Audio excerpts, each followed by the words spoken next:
Assalamu alaikum students, I am Afsha Ishtiyaq, your online teacher for the subject of chemistry. Dear students, today we are going to start our lecture number 15 and the topic of discussion is molecular ion from page number 15 of your chapter number 1. So students, in the previous lecture we were discussing about chemical species. So there we discussed that chemical species are of different types: ions, molecular ions and free radicals. In the previous lectures we have discussed about ions. So today we are going to discuss about molecular ion. Molecules are combination of atoms. Molecules are made by combining different type of atoms together. So when atoms combine, sum up together, they form a molecules. So whenever a molecule possesses or gains some charge on it, it will be called as molecular ion. This charge may be positive or negative depending upon the conditions whether a molecule loses or gain an electron. So depending upon the type of charges, molecular ions are of two types: cationic molecular ions and anionic molecular ions. Cationic molecular ions are those ions which possesses some positive charge on them. And how a positive charge develops on a cation? When a molecule loses an electron, there develop a positive charge on the molecules, and such type of molecules are called as cationic molecular ions if they carry a positive charge. And if a molecule carry a negative charge, it means they gain electrons, and by gaining electrons or by addition of electron, there develops a negative charge on molecules and they become anionic molecular ions. तो यहाँ से हमने देखा कि दो तरह के हमारे पास मोलिकुलर आयंस हैं, कैटायनिक और एनायनिक मोलिकुलर आयंस. अगर हम इनकी डेफिनेशंस को देखें, व्हेन अ मॉलिक्यूल लूजेस और gains an electron, it forms a molecular ion. Molecular ion और रेडिकल, हमने रेडिकल की डेफिनेशन को पहले भी डिस्कस किया हुआ है. A group of atom having some charge on it is called as radical. हमने एलिमेंट के टॉपिक पे जो लास्ट डेफिनेशन हमने डिस्कस की थी वो रेडिकल की थी कि ऐसा ग्रुप ऑफ एटम जिसके ऊपर कोई चार्ज होता है उसे हम क्या कहते हैं, radical. Different type of radicals होते हैं, जैसे कार्बोनेट रेडिकल है, बाइकार्बोनेट रेडिकल है, फॉस्फेट रेडिकल है, सल्फेट रेडिकल है. ये सारे हमारे पास क्या है, रेडिकल्स है. क्योंकि उनके ऊपर कोई ना कोई चार्ज प्रेजेंट होता है. तो जब किसी मॉलिक्यूल के ऊपर चार्ज आ जाएगा तो उसे भी हम रेडिकल या फिर मॉलिक्यूलर आयन कहते हैं. ठीक है, तो जो रेडिकल्स होते हैं is a species having positive और negative charge on it. Like other ions, they can be cationic molecular ions if they carry positive charge और anionic molecular ions if they carry negative charge. Cationic molecular ions are more abundant than anionic molecular ions. For example, CH4 positive, helium positive, nitrogen positive. Cationic molecular ions मतलब positive charge को develop करवाना, electrons को lose करवाना बहुत ज़्यादा easy होता है as compare to the addition of electrons. इसलिए जो कैटायनिक मोलिकुलर आयंस होते हैं वो ज़्यादा अबंडेंट होते हैं as compare to anionic molecular ions. तो आपके पास जो कोई भी गैस हो, अगर हम उसको हाई एनर्जी इलेक्ट्रॉन्स में से पास करवाएं किसी भी डिस्चार्ज ट्यूब के अंदर, डिस्चार्ज ट्यूब ऐसी ट्यूब को कहते हैं जिसके अंदर कोई मतलब गैस प्रेजेंट नहीं होती, वैक्यूम क्रिएट होता है, तो ऐसी ट्यूब को हम क्या कहते हैं, डिस्चार्ज ट्यूब कहते हैं.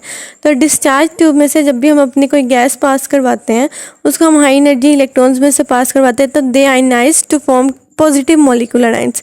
तो वहाँ पे भी हमारे पास पॉजिटिव मोलिकुलर आयंस बनते हैं. तो इसका मतलब है कि जो कैटायनिक मोलिकुलर आयंस होते हैं वो मोर अबंडेंट होते हैं as compare to the anionic molecular ions. तो यहाँ से हमने मोलिकुलर आयंस की डेफिनेशन को डिस्कस किया. सबसे पहले हमने देखी मोलिक्यूल्स की definitions. Molecules are the combination of atoms. Molecular ions are form when atoms or molecules loses or gain electrons.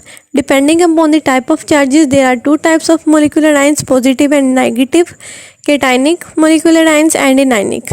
If they carry positive charge, they are called as cationic molecular ions. If they carry negative charge, they are called as anionic molecular ions. तो यहाँ पे हमने इनकी जो definitions थी उनको discuss किया. Next हमारे पास एक टेबल है जिसमें हम मोलिक्यूल्स और मोलिकुलर आयंस के डिफरेंस को स्टडी करते हैं. Molecule is the smallest particle of an element or compound which can exist independently and shows all the properties of that compound. Molecules simplest particles होते हैं और ये exist करते हैं independently और ये properties show करते हैं compound की. Molecular ions are formed by the gain or loss of electrons by a molecule. Molecules are always neutral. Molecular ions have negative or positive charges by gaining or by losing electrons. Molecules are formed by the combination of atoms.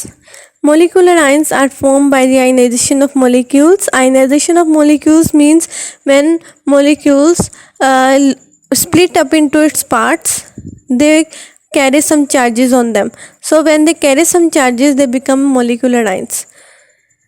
Molecules are stable. Whenever a particle have no charge on it, it will be called as stable particle.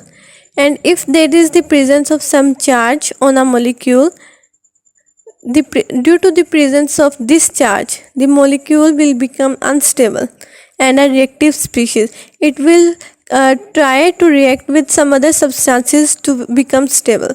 So molecule is a stable species and molecular ion is a reactive species. So यहाँ पे हमने जो है इनके difference को study किया है कि इन मोलिक्यूल्स और मोलिकुलर आयंस जो होते हैं उनके कुछ डिफरेंसेस होते हैं. नेक्स्ट है हमारे पास फ्री रेडिकल्स. फ्री रेडिकल्स से पहले मैं आपको एक चीज़ बताना चाहूँगी कि जो आयंस होते हैं उनके ऊपर चार्जेस होते हैं पॉजिटिव या नेगेटिव. अब जब हम फ्री रेडिकल्स पढ़ रहे हैं तो free radicals are group of atoms possessing odd number of electrons or unpaired number of electrons. Pair होता है दो इलेक्ट्रॉन का पेयर, दो इलेक्ट्रॉन कंबाइन करके रह रहे होते हैं.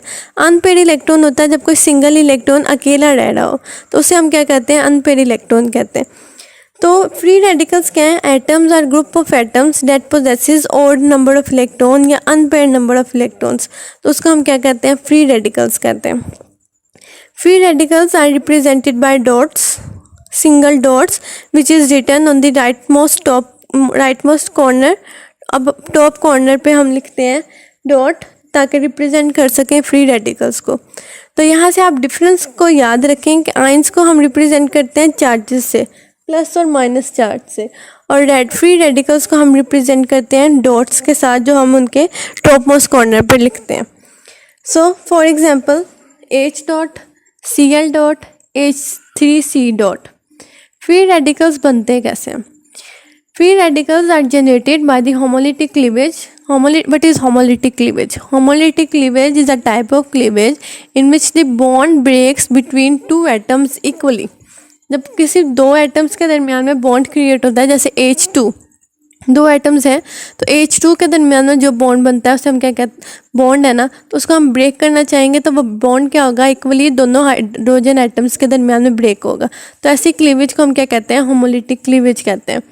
तो होमोलिटिक क्लीवेज कैसे होती है, when any atom observe heat और लाइट एनर्जी. आप लाइट और हीट एनर्जी प्रोवाइड करेंगे तो एटम्स क्या होंगे, इक्वली ब्रेक होंगे और वो क्या क्रिएट करेंगे, फ्री रेडिकल क्रिएट करेंगे. फ्री रेडिकल्स क्यों बनते हैं?